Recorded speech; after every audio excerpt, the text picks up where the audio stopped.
«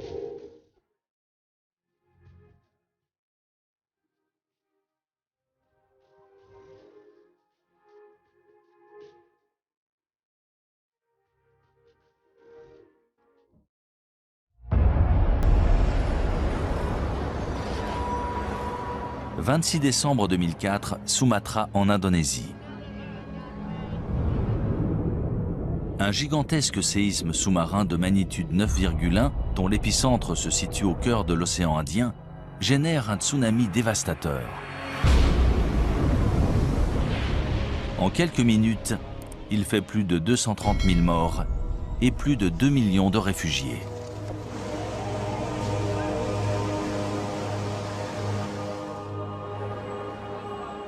Sept ans plus tard, le 11 mars 2011, un séisme de magnitude 9 fait trembler le nord-est du Japon. C'est le plus puissant séisme qu'ait jamais subi l'île. Quelques minutes plus tard, un tsunami de 9 mètres balaye les terres, emportant des villes entières et environ 23 000 personnes.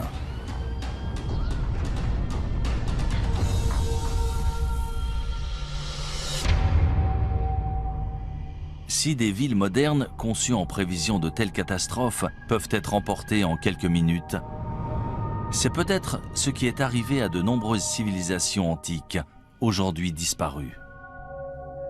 Il y a toujours eu des catastrophes naturelles sur Terre. Tsunamis, séismes, éruptions volcaniques, et cela bien avant qu'il y ait des hommes pour en faire le récit. On sait que les volcans ont fait des ravages parmi les civilisations. Pompéi en est l'exemple parfait. Le Vésuve est entré en éruption et une région entière a été figée dans le temps et détruite.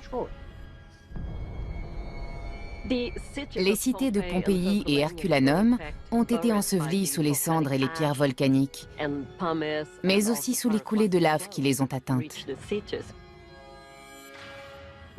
Elles ont été préservées, et c'est seulement plus de 1500 ans plus tard qu'on a découvert qu'elles étaient encore là.